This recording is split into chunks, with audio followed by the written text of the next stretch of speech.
ఎన్టీఆర్ పై అభిమానంతో మా ఊళ్ళో గుడి కట్టించా. పసుపు జెండాపై అభిమానంతోనే పార్లమెంట్కి సైకిల్ పై వెళ్ళా. వాళ్ళిద్దరూ నాకు దైవ సమానం అంటున్నారు విజయనగరం పార్లమెంట్ సభ్యులు కలిశెట్టి అప్పలనాయుడు. తెలుగుదేశం పార్టీ ఓ రాజకీయ విశ్వవిద్యాలయం. ఎంతో మంది సామాన్యులను అసామాన్యులుగా తీర్చిదిద్దింది. విజయనగరం జిల్లాలోని ఓ మారుమూల పల్లెలో సామాన్య కుటుంబంలో జన్మించిన నేను, వ్యవసాయ కుటుంబానికి చెందిన నేను కార్యకర్తగా పనిచేస్తూ ఏకంగా పార్లమెంటుకు పంపి బలహీన వర్గాలపై ఆయనకు ఉన్న ప్రేమను చాటి చెప్పారు ముఖ్యమంత్రి నారా చంద్రబాబు నాయుడు. ఈనాడులో విలేకరుగా పనిచేసిన కలిశెట్టి అప్పలనాయుడుకు ఏకంగా ఎంపీని చేశారు. బాల్యం నుంచి అన్న ఎన్టీఆర్ తెలుగుదేశం పార్టీకి అప్పలనాయుడు వీరాభిమాని. ఆ అభిమానంతోనే తమ గ్రామంలో ఎన్టీఆర్ బసవతారకం విగ్రహాలతో దేవాలయాన్ని నిర్మించారు. ఎటువంటి రాజకీయ నేపథ్యం లేని రైతు కుటుంబం నుంచి వచ్చిన నన్ను ఎంపీని చేసిన చంద్రబాబు నాయుడు, యువనేత నారా లోకేష్ నాకు దైవ సమానులు. వారి అండదండలు ప్రోత్సాహంతోనే ఈ స్థాయికి చేరుకున్నానని అంటున్న ఎంపీ కలిశెట్టి అప్పలనాయుడు అంతరంగం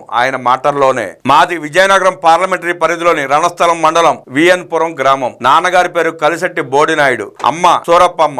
1వ తరగతి నుంచి 5వ తరగతి వరకు మా సొంతూరు విఎన్పురంలో చదివాను. 6 నుంచి 10వ తరగతి వరకు Mettavalasa high school, inter Ranasthalam arts college శ్రీకాకుళంలో డిగ్రీ పూర్తి చేశాను. ఆ తర్వాత విజయనగరం ఎంఆర్ కాలేజీలో లా చదివాను. చంద్రబాబుపై తప్పుడు కేసులు బనాయించి జైలులో ఉంచినప్పుడు నన్ను బయటకు రానియకుండా ప్రతిరోజు ఇబ్బందులకు గురి చేశారు. ప్రత్యేకంగా నా కోసం ఒక ఎస్ఐని కేటాయించి ఉదయం సాయంత్రం నిరంతరం నన్నే వెంబడించారు. ఆ సమయంలో యువనేత లోకేష్ ఇచ్చిన ధైర్యంతో ప్రైవేట్ కేసులు వేసి పోరాడా. కార్యకర్తలకు భరోసా ఇస్తూ క్యాడర్ కి మనోధైర్యాన్ని ఇచ్చా. తెలుగుదేశం పార్టీ స్థాపించినప్పటి నుంచి మా కుటుంబానికి పసుపు జెండాతో అనుబంధం ఉంది. మా అన్నయ్య సహదేవుడు పార్టీలో క్రియాశీలకంగా వ్యవహరించారు. ఆ తరువాత మా నియోజకవర్గంలో నారా చంద్రబాబు నాయుడు గారు పర్యటించారు. ఆయన సమక్షంలో నేను పార్టీలో చేరాను. మొదట బూత్ కమిటీ సెక్రటరీగా పనిచేశా. అనంతరం పార్టీలో సమన్వయ కమిటీ, జిల్లా పార్టీ తెలుగు యువత అధ్యక్షుడిగా పనిచేశాను. 2003లో ఉత్తమ మార్కెట్ కమిటీ చైర్మన్ గా చంద్రబాబు చేతుల మీదుగా అవార్డు అందుకున్నాను. తెలుగు రైతు అధ్యక్షుడిగా పనిచేశాను. ఆ తర్వాత జిల్లా పార్టీ అధ్యక్షుడిగా అవకాశం దగ్గరగా వచ్చి చేజారింది. కానీ నేను బాధపడలేదు. నా ఆవేదనను వ్యక్తం చేస్తూ హైదరాబాద్ పార్టీ ఆఫీస్ కు లేఖ రాశాను. నా పేరు పరిశీలించినందుకు ధన్యవాదాలు చెప్పాను. ఆ సమయంలో చంద్రబాబు నాయుడు నన్ను చాలా మెచ్చుకున్నారు. నా లాంటి చిన్నపాటి కార్యకర్తకు పార్టీ చాలా పెద్ద అవకాశం ఇచ్చింది. ఎంపీగా ఎన్నికైన తర్వాత మరింత బాధ్యత పెరిగింది. పార్లమెంట్ సమావేశాలకు ఇంతవరకు ఒక్కరోజు కూడా డుమ్మా కొట్టలేదు. మా నియోజకవర్గంలోని ప్రజా సమస్యలను కేంద్రం దృష్టికి తీసుకువెళ్తున్నా. చర్చా సమావేశాల్లో ఏం జరుగుతుందో తెలుసుకుంటున్నాను. ఇది నేను చాలా అదృష్టంగా భావిస్తున్నా. పార్టీపై మొదటి నుంచి నాకున్న అంతులేని అభిమానంతో ఎండ వాన మంచు అనే తేడా లేకుండా సైకిల్ మీదనే పార్లమెంట్ సమావేశాలకు వెళ్తున్నాను. ఢిల్లీలో కాలుష్యంపై అవగాహన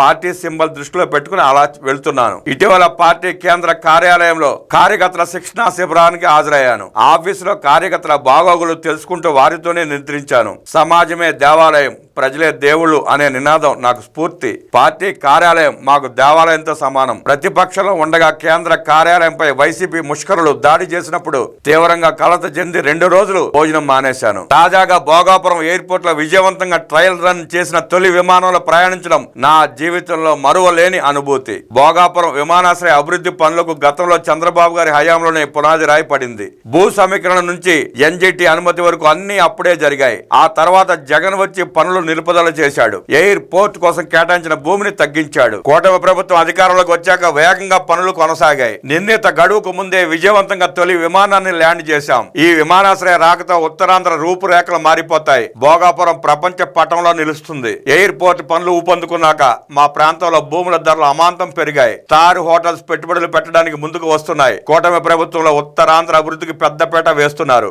ముఖ్యంగా నారా చంద్రబాబు నాయుడు గారి విజన్, లోకేష్ కృషితో మా ప్రాంతంలో అనేక పరిశ్రమలు వచ్చాయి. విశాఖలో $15 బిలియన్ గూగుల్ డేటా సెంటర్ వచ్చింది. TCS, Cognizant, Sify data centre వంటి సంస్థల రాకతో వేలాది యువతకు ఉద్యోగాలు రాబోతున్నాయి. ఎంపీగా గెలిచిన 18 నెలల్లోనే విజయనగరం పార్లమెంట్ పరిధిలో ఎంతో అభివృద్ధి చేశాను. భోగాపురం విమానాశ్రయ భూ సమస్యలన్నీ పరిష్కరించా. చీపురపల్లి ఫ్లైఓవర్ బ్రిడ్జ్ పూర్తి చేసి ఆంధ్ర, ఒడిశా ప్రజల ప్రయాణ కష్టాలు తీర్చాం. ఈ బ్రిడ్జ్ అందుబాటులోకి రావడంతో ప్రతిరోజు సుమారు 3 లక్షల మందికి ప్రయాణ భారం తగ్గింది. తద్వారా 8 నియోజకవర్గాల ప్రజలకు మేలు చేకూరింది. సమకూర్చాం. చీపురుపల్లి నుంచి పాలకొండ మీదుగా ఒడిశా వరకు 4 లైన్ల రోడ్డుగా విస్తరించబోతున్నాం.